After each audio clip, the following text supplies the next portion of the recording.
Játékokat, tanszereket és könyveket gyűjt az Ifjúsági Kereszténydemokrata Szövetség, a KDNP és a Keresztény Értelmiségiek Szövetségének miskolci szervezete.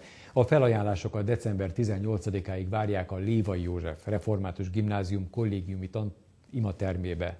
Az összegyűjt adományokat a Miskolci Bencés Gimnázium, egy szabolcsi óvoda és egy romániai gyermekvédelmi központ kapja majd karácsonyra.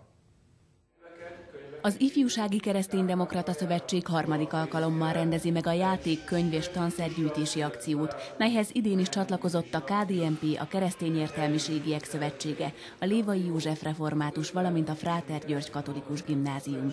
Eddig elsősorban határon túliaknak gyűjtöttek, most azonban egy miskolci intézmény is kap majd az adományokból. Őszintén megmondom, hogy meglepett, és meg is hatottam, mert az hozzászoktunk, hogy mi gyűjtünk. Tehát mikor először nekem bekonferálták, azt gondoltam arról, hogy akkor mi is adakozzunk.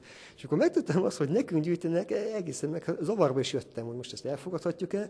És aztán azt mondtam, hogy igen, hálásak vagyunk a kezdeményezésért. A Pannonhalmi székhelyű iskolának Miskolcon ugyanis nincs diákkönyvtára, ezért az intézménynek oktatásban használható könyvekre és eszközökre lenne szüksége. Ebben az évben úgy határoztunk, hogy mivel a gazdasági válság miatt sok ember létminimum alá kényszerült, és gyakorlatilag sok ember szociális válságban van, ezért úgy gondoltuk, hogy mi ebben az évben most a régióban fogunk segíteni. A Miskolci Bencés Gimnáziumon kívül a szervezők a Szabolcs-Szatmár-Bereg megyében található Hodászi görögkatolikus óvodának, valamint a romániai Tusnádfürdőn található Szent László Gyermekvédelmi Központnak gyűjtenek. Az elmúlt 2 esztendőben nagyon sikeres volt a gyűjtési akció, mind Erdélybe, mind Kárpátaljára irányuló gyűjtési akciónk nagyon sikeres volt, hiszen megrakott teherautókkal indulhatunk el innen Miskolcról, és bízunk benne, hogy most is sikeres lesz az akció. Az adományokat most is a Lévai József Református Gimnázium kollégiumi imatermébe várják december 18-áig.